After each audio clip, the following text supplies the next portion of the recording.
இப்போ நான் கடவுள்கிட்ட கேட்குற ஒரே கேள்வி, என்ன சீக்கிரமா என் பையன்கிட்ட கூப்பிட்டு போயிடு. ஆயுள் தரும் ஆயுர்வேதம். டாக்டர் வர்மாஸ் ஆரோக்கியமும் ஆன்மீகமும். Fantastic offer. Haircut, head massage and more for just ₹1129 on Naturals, India's #1 hair and skin salon. Vijay Ganapathi pictures Pandian Parasuram வழங்கும் சசிகுமார் நடிப்பில் ஃப்ரீடம் விரைவில் திரையரங்குகளில். ஐபிசி மங்கை மென்ஸ்டே ரவுண்ட் டேபிள் இந்நிகழ்ச்சியை வழங்குவோர் title sponsor Srivarma health harmony happiness, powered by Naturals, India's #1 hair and beauty salon, movie partner M சசிகுமாரின் Freedom August 14. உண்மையிலே காலையில் எழுந்துக்கும் போதும் சரி, ராத்திரி தூங்கும் போதும் சரி, ஒரு நபர், அந்த ஒரு பர்டிகுலர் ஆண் நம்மளை நினைவுபடுத்திகிட்டே இருப்பாங்க. என்னோட சன்.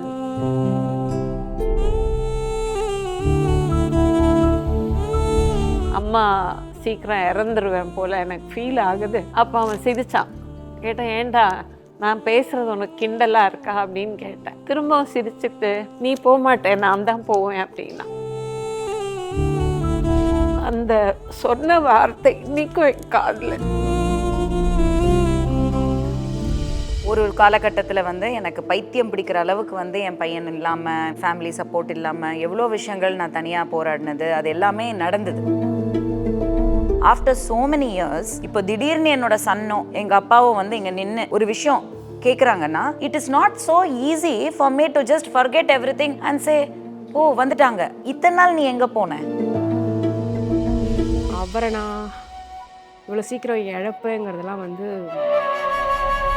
ஃபேமிலி டிசாஸ்டர் அப்படிங்கிறது ஒரு ஆணால் தாங்கிக்க முடியல அப்படிங்கிறது என் அண்ணாவோட example. Mentally he is not that strong அப்படிங்கிறதெல்லாம் எனக்கு அவரை இழந்ததுக்கு அப்புறம் ஃபீல் பண்ணேன். ஒரு காலகட்டம் வரைக்கும் எனக்கும் அந்த பெயின் எவ்ரி சிங்கிள் டே இருந்தது. பட் எனக்கு 2 பொம்பளை பிள்ளைங்க இருக்காங்க. அவங்க என்கிட்ட ஒரு நாள் ப்ராமிஸ் வாங்கினாங்க. அவருக்கு இருந்த ஒரே நிம்மதி என்னன்னா, அவர் தங்கச்சிங்க 2 பேருக்கும் நல்ல ஹஸ்பண்ட், நல்லா இருக்காங்க. அதை அடிக்கடி சொல்லுவார் என்கிட்ட. ஒரு ஆண் இன்னொரு ஆணால ஒரு சந்தோஷம் அடைஞ்சாரு அப்படிங்கிறத பெருமையா நான் சொல்லிக்க விரும்புறேன். எனக்காக அவன் உயிரை கொடுத்தான். He is my hero. அவனை மாதிரி ஒரு பிள்ளைய எங்கேயுமே பார்க்க முடியாது. நான் அவனை ரொம்ப மிஸ் பண்ணேன்.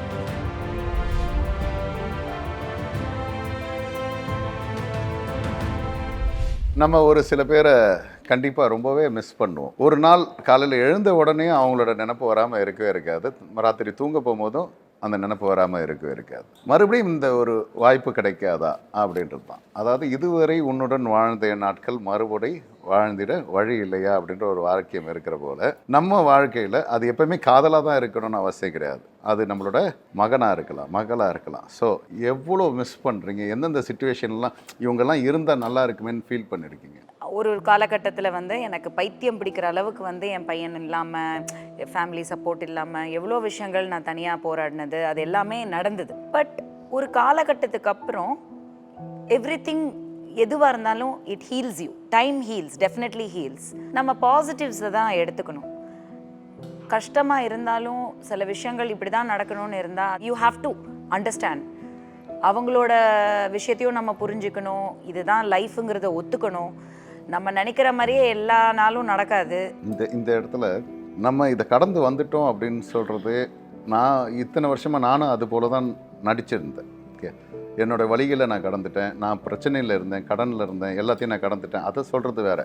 ஆனால் ஒரு நபரை நான் கடந்துட்டேன், ஒரு உறவை நான் கடந்துட்டேன், அவங்கள நான் மொத்தமாக மறந்துட்டேன், அவங்கள நான் மிஸ் பண்ணவே இல்லை அப்படின்னு அந்த உண்மையாக நேசிக்கிற அந்த ஒரு உறவை அவ்வளோ லேசில் நம்மளால் மறக்கிறது கிடையாது.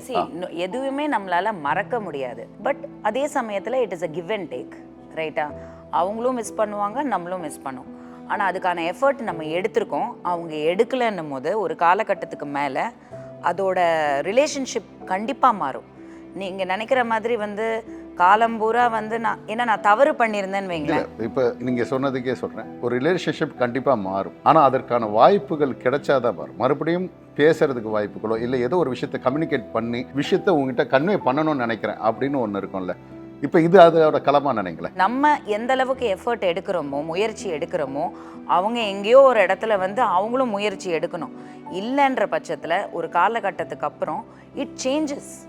நிஜமாக இட் சேஞ்சஸ். எஸ், எனக்கு இருக்கிற வழி, எனக்கு இருக்கிற அந்த மிஸ்ஸிங் இருக்க தான் செய்யும். உங்களுக்கும் இருக்கலாம். ஆனால் அதை நீங்கள் வெளியில் காட்டலை. அதே நீங்கள் ஆம்பளைன்றனால காட்டாமல் இருக்கலாம்.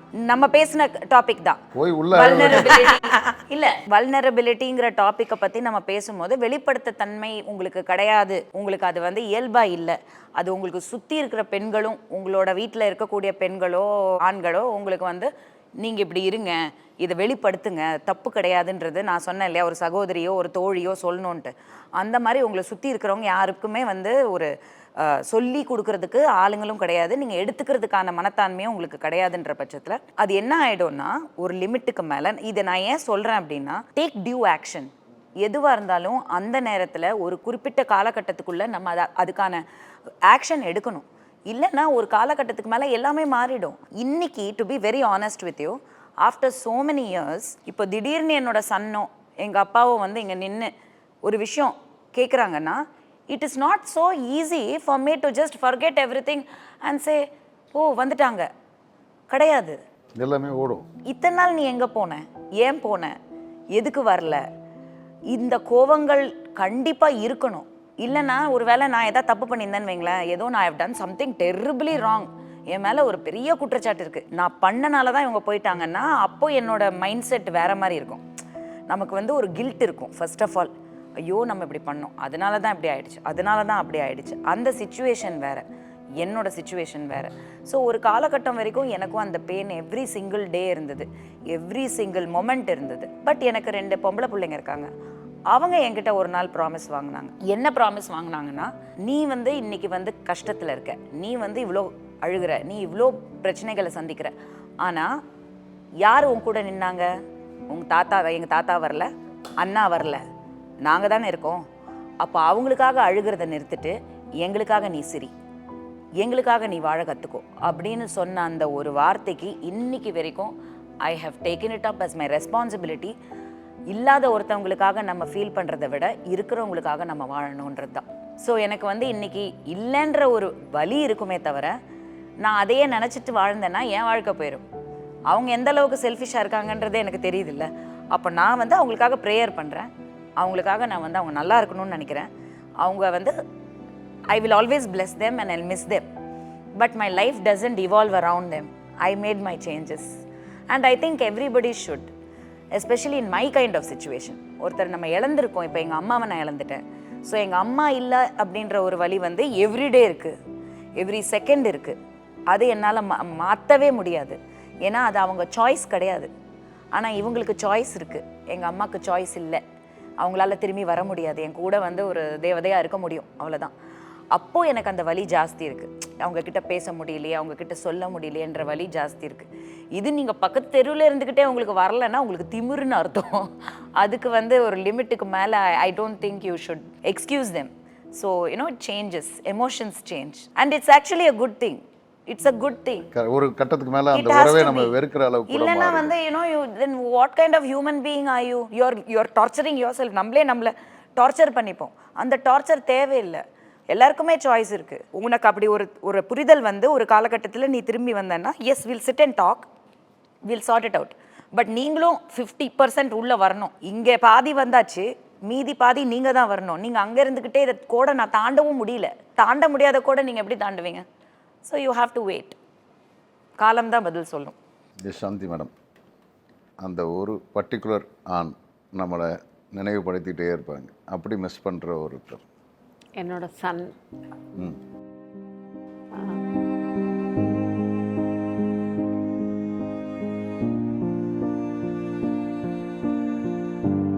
நோ சாய்ஸ் இல்லை, இங்கே வர முடியாது.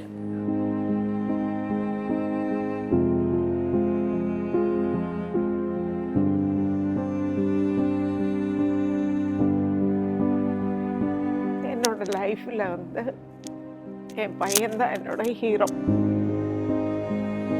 எல்லா விஷயத்துக்குமே மற்ற 4 பேர் இருந்தாலும் அதில் இவன் ஒருத்தன் மட்டும்தான். காலையில் 3:30 எழுந்திருப்பேன், ஒர்க் பண்ணிகிட்ருப்பான். எழுந்திரிச்சு வந்து கேட்பான், அம்மா என்ன எதாவது இருக்கா, எதாவது வாங்கணுமா அப்படின்னு. அந்த டைமில் ஆவின் பால் கொண்டு வந்து சப்ளை பண்ணுற டைம் ஷாப்ஸுக்கு போயிட்டு கடையில் போய் திங்ஸ் எல்லாம் வாங்கிட்டு வந்து கொடுப்பான். எதாவது வேணும், தக்காளி இல்லை, வெங்காயம் இல்லை, என்னம்மா வேணும் கேட்டு போயிட்டு காலையில் இந்த மெதுவடை சாப்பிடுவேன். நான் பேக் பெயின் இருக்கிறதுனால டெய்லி ஒரு 2 மெதுவடை சாப்பிடணும்னு சொன்னதுனால அவன் என்ன பண்ணுவான், அந்த டைம் அவன் எனக்கு தேவை இருக்கோ இல்லையோ நேராக கடைக்கு போயிடுவான். 4 மணிக்கெல்லாம் போயிட்டு எங்கே டீ ஷாப் ஓப்பன் பண்ணியிருக்கு பார்த்துட்டு வடை வாங்கிட்டு வந்து கொடுத்து என்னை சாப்பிட வச்சுட்டு அதுக்கப்புறம் தான் போய் படுத்து தூங்குவான். ஒவ்வொரு விஷயத்துலையும் இது என்ன இல்லை, 1ஆம் தேதி அவனுக்கு சேல்ரி வந்ததுன்னா ஃபோன் அடிப்பான். நான் ஷூட்டில் இருப்பேன். அம்மா என்ன வேணும் சாப்பிட அப்படின்னு கேட்பான். இல்லைடா உனக்கு என்ன விருப்பமோ நீ வாங்கி வேணும்னா அவங்க சிஸ்டர்ஸுக்கு கால் அடிப்பான், உங்களுக்கெல்லாம் என்ன வேணும் அப்படின்னு கேட்டு நான் வீட்டுக்கு போகிறதுக்குள்ளே அந்த டைனிங் டேபிள் ஃபுல்லாக சாப்பாடு இருக்கும். ஃப்ரைட் ரைஸ் இருக்கும், சிக்கன் இருக்கும், ஃப்ரை இருக்கும், பிரியாணி இருக்கும். என்ன வேணுமோ யாருக்கு என்ன வேணுமோ சாப்பிடக்கூடிய அளவுக்கு வாங்கி வைப்பேன். அதே மாதிரி தான் என்னோடய லைஃப்பில் என் ஹஸ்பண்ட் கூட நான் ரொம்ப கஷ்டப்பட்ட காலத்துலேயும் சரி, நல்ல வசதியாக வாழ்ந்த காலத்துலேயும் இல்லாமல் போனப்பவும் சரி, என்னை புரிஞ்சுக்கிட்டு ஏதாவது இல்லைன்னு நான் சொன்னேன்னா அப்படியாம்மா சரிம்மா இன்றைக்கி இது இல்லைப்பா சாப்பிட அப்படின்னா அப்படியாம்மா ஓகே. மற்றவங்களாம் அடம் பிடிப்பாங்க. ஆனால் அவன் ஒருத்தன் மட்டும் எல்லாத்தையும் புரிஞ்சுக்கிட்டு அப்படி ஒரு கேரக்டர். எல்லா பிரச்சனைக்கும் சம்பளம் எவ்வளோன்னு நான் யாரையுமே கேட்டதில்லை. ஆனால் அவன் சேல்ரி வாங்கினா அப்படியே கொண்டாந்து கையில் கொடுத்துரும். உங்களுக்கு என்ன வேணுமோ எடுத்துக்கிட்டு மிச்சம் கொடுங்கம்மா அப்படின்வான். அந்த மாதிரி அவனை தான் என்னால் காலையிலையும் ராத்திரியும் 2 நேரமும் நான் எந்திருக்கும் போதே அவன் ஃபோட்டோ தான் இருக்கும். முன்னாடி அவன் ஃபோட்டோ தான் இருக்கும். நான் இப்போது என்னோடய வீட்டில் நான் ரொம்ப தனிமையாக தான் இருக்கேன். பிகாஸ் யாரையும் நம்ம குறை சொல்ல முடியாது. ஏன்னா எல்லாருக்கும் அவங்கவுங்களுக்குன்னு ஒவ்வொரு கமிட்மெண்ட் இருக்கும், அவங்களோட டைமிங்ஸ் இதாக இருக்கும். எல்லோரும் வர லேட் ஆகும். அதுக்குள்ளே நான் போய் தனியாக படுத்து தூங்கிடுவேன். அந்த தூக்கன்றது கூட எனக்கு ப்ராப்பராக இருந்ததில்லை அவன் போனதுலேருந்து. ஏன்னா நான் தனியாகலாம் படுத்திருந்தேன்னா வருவான், வந்து கேட்பான், என்னம்மா இப்போ தனியாக படுத்துட்ருக்கேன் நீ அப்படின்னு சொல்லிட்டு பக்கத்தில் வந்து படுப்பான். நான் தூங்குற வரைக்கும் என்னை தூங்க வச்சுட்டு அப்புறம் தான் போவான். இப்போ அவங்களுக்கெல்லாம் வேலை இருக்குது, யாருக்கும் நம்மளை பார்த்துக்கிறதுக்கும் டைம் இல்லை. அதுக்காக நான் அவங்களுக்கு குறை சொல்லவும் முடியாது. ஏன்னா அவங்கவுங்களுக்கான வேலைகள் இருக்குது, குழந்தைங்க இருக்காங்க, அவங்கள பார்த்துக்கணும் கொள்ளணும். இப்போது என்னை பொறுத்த வரைக்கும் அவனை நான் ரொம்ப மிஸ் பண்ணுறேன். இப்போ நீங்கள் சொன்ன மாதிரி காலையில் எந்திருக்கும் போது நான் அவனை பார்க்கணும், நைட்டு அதே மாதிரி படுக்கும்போதும் அவனை பார்த்துட்டு தான் படுப்பேன். நான் எவ்வளோ லேட்டாக வந்தாலும் சோஃபாவில் ஒரு ஆத்மா படுத்துருக்கும். என்னடா நீ தூங்கலையா அப்படின்னா, இல்லை நீ வராமல் நான் எங்கேம்மா தூங்க போகிறதுக்கு, நீ வந்தப்புறம் பேக்கெல்லாம் எடுத்து வச்சுட்டு அப்புறம் தூங்க போகலாமேன்னு. காலையில் நான் இறங்கும்போது என்னோடய பேகு, டச்சப் பேக் எல்லாம் அவன் தான் தூக்கிட்டு வந்து காரில் கொண்டு வந்து கொடுத்துட்டு டோரை மூடிட்டு சொல்லிட்டு போவான். இது எல்லாமே எனக்கு இப்போ லைஃப்பில் அதெல்லாம் இல்லைங்கும்போது நான் அவனை ரொம்ப மிஸ் பண்ணுறேன். He is my hero. அவனை மாதிரி ஒரு பிள்ளைய எங்கேயுமே பார்க்க முடியாது. ஒரு 2-3 வரிகள், ஏன்னா எனக்கு இது நடந்திருக்கு, அதனால கேட்குறேன். அவங்களோட வார்த்தை இருக்கு, அம்மா நீ கவலைப்படாத நான் பார்த்துக்கிறேம்மா அப்படின்னு சொல்கிற அந்த மாதிரி எதனா ஒரு அவரோட டைலாக், அந்த வாய்ஸ் உங்களுக்கு அடிக்கடி எதனா கேட்ட ஒரு வார்த்தைகள்? 2020 அக்டோபர் 5 தான் இறந்தார். செப்டம்பர் மாதம் எனக்கு ரொம்ப சீரியஸ் ஆகிடுச்சு, உடம்புக்கு ரொம்ப முடியாமல் போயிடுச்சு. முடியாமல் போனோன்னே எல்லோரும் தூங்குறாங்க, என்னால் எந்திருக்க முடியாது. அப்போ நைட்டு வந்து என்னை வந்து பார்த்துட்டு என்னம்மா இன்னும் தூங்கலையா அப்படின்னு கேட்டாப்புல. நான் சொன்னேன், இல்லைடா தூக்கம் வரல, எனக்கு கொஞ்சம் சுடு தண்ணி கொடுக்க முடியுமா அப்படின்னு.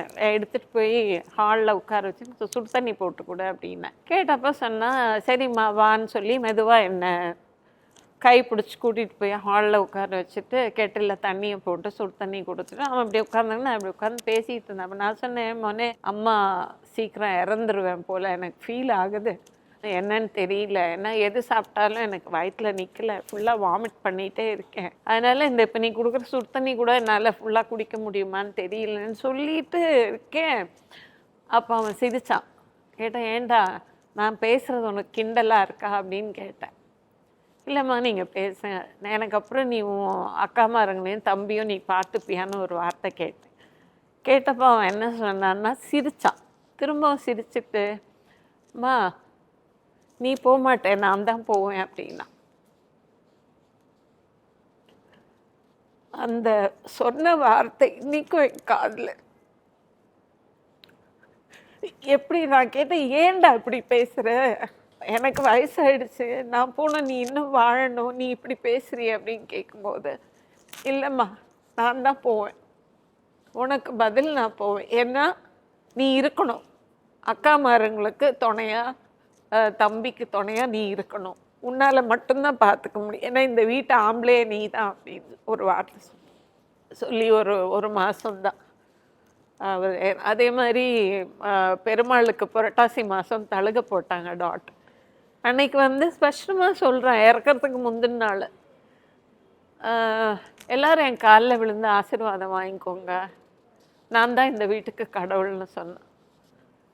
எல்லாரையும் காலில் விழ வச்சா நாங்கள் எல்லாம் உன் காலில் விழுந்து ஆசீர்வாதம் வாங்கணும். Next day night 1:15 heart attack. அது கூட தெரியல எனக்கு.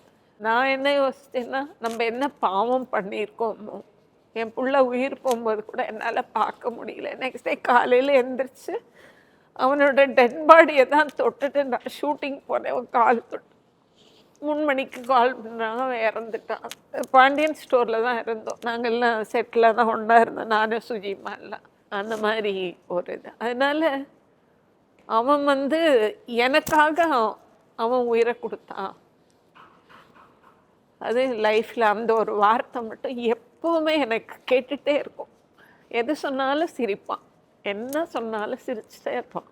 அதே யோசிப்பேன், எனக்கு கோவமே வராதா, திட்டுவேன், அப்பவும் சிரிப்பான். அவனை தான் ரொம்ப மிஸ் பண்ணுறேன் நான்.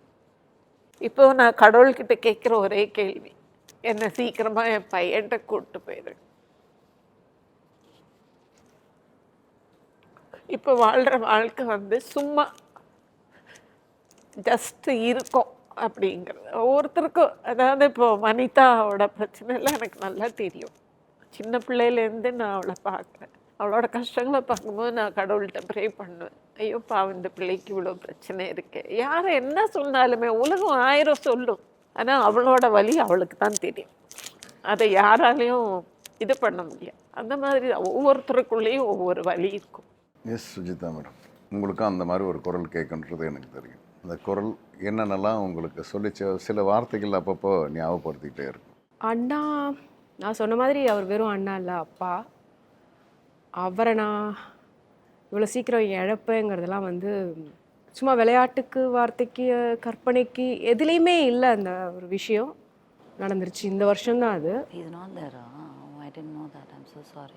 மார்ச் 11 உடம்பு சரியில்லாமல் இருந்தாங்க. 1 மாதம்தான், அதுக்கு முன்னாடி வரைக்கும் நல்லா இருந்தார் அவர். ஆக்சுவலி எல்லா ஆண்களுக்கும் ஒரு குடும்பம் ரொம்ப முக்கியம். அண்ணாக்கு வந்து அது கொஞ்சம் ஒரு ஃபெயிலியராக போச்சு. அதோட டிசாஸ்டர் வந்து அவரால் அதை பேலன்ஸ் பண்ணிக்கவும் முடியல. அப்புறம் அவருக்குள்ளே இருந்த ஒரு ஆணாதிக்கம் வந்து எங்ககிட்ட அதை சரண்டர் ஆகவும் முடியல. அதெல்லாம் சேர்ந்து தான் அது வந்து இந்த ஒரு ஸ்டேஜ்க்கு. பட் என்ன இருந்தாலும் அவர் ரொம்ப ஒரு ஹீரோ எனக்கு. ஸோ அது எல்லாத்தையும் க்ராஸ் பண்ணிடுவாருன்னு நான் எல்லா நாளும், எல்லா வருஷமும், எல்லா நிமிஷமும் எதிர்பார்த்துட்டே இருந்தோம், நானும் என் தங்கச்சியும். ஆனால் அது ஒரு இப்படி ஒரு டிசாஸ்டராக போய் முடியும் அப்படின்னு எதிர்பார்க்கல. அது வந்து ஒரு பெரிய பெரிய இழப்பு, மிகப்பெரிய இழப்பு. எங்கள் அண்ணாவை வந்து குழந்தையிலேருந்து பார்த்த ஹீரோ. நான் எல்லா டைம்லேயும் எல்லா விஷயங்கள்லேயுமே அண்ணா கூட இருந்திருக்கேன். அண்ணாவோட விக்ட்ரி, அப்புறம் ஒரு நல்ல ஒரு உயரங்கள் அவர் அடைஞ்ச டைமில் வந்து ஹைதராபாத்தில் போய் செட்டில் ஆகிட்டார். ஸோ அப்போ நாங்கள் இங்கே சென்னையில் இருந்தோம். அப்போ தூரத்தில் இருந்தால் ரசித்தோம். அவருடைய டவுன்ஃபால் ஆகும்போது திருப்பியும் தங்கச்சிங்க கிட்ட தான் வந்தார். ஸோ அந்த டைம்லலாம் நான் அவர்கிட்ட வந்து ஒரு கம்பேக் எதிர்பார்க்குறேன். ஏன்னா அவ்வளோ டேலண்டட். நம்ம எல்லாருமே வந்து நம்ம வீட்டில் இருக்கிறவங்கள பற்றி டேலண்டட் அப்படி பெருமையாக பேசுவோம். அதையும் மீறி அண்ணா 2 தடவை நேஷ்னல் அவார்ட் அப்போவே கண்டினியூஸாக வாங்கியிருக்காரு. அவர் கூட ஒர்க் பண்ண எல்லா பெரிய பெரிய செலிப்ரிட்டிஸ்க்கும் மாஸ்டர் சுரேஷ்னா எப்படிப்பட்ட துரு பையன், எவ்வளோ ஸ்மார்ட், எவ்வளோ இன்டெலிஜென்ட் அப்படின்னு எல்லாருக்குமே தெரியும். ஸோ இதை நான் வந்து ஆட் ஆனாக சொல்கிறது இல்லை. அதனால் அவரால் கண்டிப்பாக வந்துருவார். ஒரு கிரியேட்டராக இல்லைனாலும் அவருக்கு டைரக்ஷன் ரொம்ப பிடிக்கும். நான் கல்லாக இருக்கிறத விட சிற்பியாக இருக்க ஆசைப்பட்றேன்னு அடிக்கடி சொல்லுவார். அதனால தான் டைரக்ஷன் அந்த பக்கம் போனார். அது பண்ணாமல் திடீர்னு ப்ரொடியூஸ் பண்ணி அது பெரிய ஒரு இழப்பை, அதுக்கப்புறம் நிறைய கடன் தொல்லை, அப்புறம் ஃபேமிலி பிரிஞ்சு இதெல்லாம் நாங்கள் பார்த்துட்டு தான் இருக்கோம். பட் எங்களால் என்ன பண்ணுறதுனே தெரியல. பிகாஸ் அவர் டிசிஷன் அவர் தான். நான் இதுதான் பண்ணுவேன் அப்படிங்கிற ஒரு முடிவோடு தான் போயிட்டு இருந்தாரு. அதனால பட் அவருக்கு இருந்த ஒரே ஒரு நிம்மதி அப்படின்னு பார்த்தீங்கன்னா, ஒரு 14 வருஷம் அடிக்கடி சொல்லுவார், ராமர் மாதிரி என்னோட 14 இயர்ஸ் முடிஞ்சிருச்சுன்னா நான் நல்லா ஆயிடுவேன். அப்படி 14 இயர்ஸ் முடிஞ்சிருச்சு. அந்த நல்லா ஆகிறது தான் மேலே போய் ஹாப்பியாக இருக்காரோ என்னவோ தெரியல. நாங்கள் அதை அப்படி தான் எடுத்துக்கிறோம். அவருக்கு இருந்த ஒரே நிம்மதி என்னென்னா, அவர் தங்கச்சிங்க 2 பேருக்கும் நல்ல ஹஸ்பண்ட், நல்ல ஃபேமிலி, நல்லா இருக்காங்க. அதை அடிக்கடி சொல்லுவார் என்கிட்ட, எனக்கு நல்ல மாப்பிள்ளை கிடச்சிட்டாங்கடி, எனக்கு இது சந்தோஷமாக இருக்குடி, எனக்கு நல்ல மாப்பிள்ளை கிடச்சிட்டாங்கடி. அங்கேயும் இந்த மென்ஸ் டேக்கு ஸ்பெஷலாக ஒரு ஆண் இன்னொரு ஆணால் ஒரு சந்தோஷம் அடைஞ்சார் அப்படிங்கிறத பெருமையாக நான் சொல்லிக்க விரும்புகிறேன். ஸோ அது அவருக்கு ஒரு சின்ன சின்ன சந்தோஷங்கள். அவருக்கு நிம்மதி கொடுக்காத நிறைய விஷயங்கள். எனக்கு தெரிஞ்ச ஒரு ஃபேமிலி டிசாஸ்டர் அப்படிங்கிறது வந்து ஒரு ஆணால் தாங்கிக்க முடியல அப்படிங்கிறது என் அண்ணாவோட எக்ஸாம்பிள். பெண்கள் அதே மாதிரி கண்டிப்பாக அவங்கவுங்க வாழ்க்கை துணை சரியாக இல்லாமல் ஒரு டிசாஸ்டருக்குள்ளே போய் போராடி ஜெயிச்சு ஒரு பெண்களால் எவ்வளோ அழகாக அதை ஹேண்டில் பண்ண முடியுதோ அந்தளவுக்கு ஒரு ஆணால் பண்ண முடியலையோ அப்படின்னு எங்கள் அண்ணா விஷயத்தில் நான் அதை நிறைய ஃபீல் பண்ணியிருக்கேன். அண்ணா இதெல்லாம் ஒன்றும் இல்லைண்ணா, நீ திருப்பி ஜெயிச்சிட்டேன்னா திருப்பி வேறு மாதிரி வரும் நான் உன் லைஃபு, உன்னை கல்யாணம் பண்ணிக்கிறதுக்கு நல்ல பொண்ணுங்க நிறைய பேர் வருவாங்கன்னா, இப்படியெல்லாம் நான் நிறைய மோட்டிவேட் பண்ணியிருக்கேன். இந்த காலை வாங்கி இந்த காலை விட்டுருக்காரே தவிர அதை அவரால் பேலன்ஸ் பண்ண முடியலையோ, அந்த இடத்துல அவர் வந்து ஒரு ஹீரோலேருந்து ஜீரோக்கு ஆயிட்டாரோ, mentally he is not that strong அப்படிங்கிறதெல்லாம் எனக்கு அவரை இழந்ததுக்கப்புறம் ஃபீல் பண்ணேன். இப்போவுமே வந்து அவர் வந்து செம்ம, அவர் எனக்கு வேறு லெவல் அல்டிமேட். அந்த ஒரு ஒரு ஒரு சில காலகட்டங்கள் நாங்கள் பிரிஞ்சிருந்தோம்ல, அந்த மனதைரியம் தான் இப்போவும் எனக்கு. எங்கள் அண்ணா ஹைதராபாத்தில் இருக்காரு, இல்லை அங்கே எங்கேயோ உட்காந்து கதை எழுதிட்டுருக்காரு அப்படிங்கிற ஒரு மெதப்பில் தான் நான் இப்போவும் வாழ்ந்துட்டுருக்கேன். இந்த மாதிரி டாப்பிக்கை யாராவது ஹைலைட் பண்ணி கேட்டால் மட்டும்தான் எனக்கு அந்த இன்சிடென்ட்ஸே ஞாபகம் வருது. இல்லைன்னா எனக்கு இப்போ ஒன்றுமே இல்லை. எனக்கு இப்போவுமே அண்ணா வந்து அங்கே இருக்காரு, இங்கே இருக்காரு, அப்படி தான் இப்போவுமே நாங்கள் எல்லாருமே அப்படி தான் இருக்கோம். நான் கொஞ்சம் ஸ்ட்ராங், மென்டலி நான் ஸ்ட்ராங். இந்த இடத்துல இப்போ என் தங்கச்சியோ எங்கள் அம்மாவோ இருந்திருந்தாங்கன்னா அம்மா மாதிரி உடஞ்சிருப்பாங்க. நான் அந்த பொறுப்பை எடுத்துக்கிறேன். எங்கள் அண்ணா என்னென்ன ஆசைப்பட்டாரோ அதெல்லாம் அவர் நிஜமாக மனசார ஆசைப்பட்டார், பட் செய்ய முடியல. அதை நான் செய்கிறேன். I am happy about it. அவ்வளோதான். ஸோ 2 பேரும் ஸோ ஒரு அழகு, ஆண் அழகுங்க. அந்த வார்த்தை எனக்கு ஒவ்வொருத்தரோட வார்த்தையில் காதில் ஓடிட்டு இருக்கிறது என்னன்னு கேட்டேன். நான் தான் கடவுள் என் காலை தொட்டு கும்பிடுறதா இருக்கட்டும், உங்களுக்கு முன்னாடி நான் போயிடுவேன் அப்படின்னு சொன்ன ஒரு வார்த்தை இன்னைக்கு வரையும் அவங்களுக்கு ஒழிச்சிட்ருக்க மாதிரி. நான் சிலையாக இருக்க விரும்பலை, சிற்பியாக இருக்க விரும்புகிறேன் அப்படின்னு சொல்லிட்டு ஐ எம் கிரியேட்டர் அப்படின்றத சொன்ன ஒரு வார்த்தை உங்களுக்கு ஒழிச்சிட்ருக்க மாதிரி. பல பேருக்கு பல பேரோட நினைவுகள், அவங்களோட குரல் வரையும், அவங்களோட முகம், அவங்களோட எங்கே திரும்பினாலும் அவங்க இருக்கிற மாதிரி அவங்களோட பாடி லாங்குவேஜ்லேருந்து எல்லாமே நம்மளுக்கு ரிமைண்ட் பண்ணிகிட்டே இருக்கும். அந்த ஒரு நினைவுகள் நம்மளை அவ்வளோ டேஸில் எவ்வளோ இது வந்தாலும் எரேஸ் பண்ண முடியாது. நம்ம சில விஷயங்களை தூக்கி போடலாம், அந்த துணியை தூக்கி போடலாம், பொருட்களை தூக்கி போடலாம், அதை எல்லாத்தையும் ஞாபகங்களில் எல்லாத்தையும் ஃபோட்டோஸை டெலீட் பண்ணலாம். ஆனால் மெமரிஸை எதை வச்சுமே டெலீட் பண்ண முடியாது. அது நமக்குள்ளே வாழ்ந்துட்டு இருக்கிற ஒரு அழகான சுகமான ஒரு நினைவலைகள். அதுதான் நம்மளை இன்னும் வாழ வச்சிட்ருக்கு. அவங்க நம்ம மனசுக்குள்ளே இன்னும் வாழ்ந்துட்டே இருக்கிறாங்க. ஆயுள் தரும் ஆயுர்வேதம், டாக்டர் வர்மாஸ் ஆரோக்கியமும் ஆன்மீகமும்.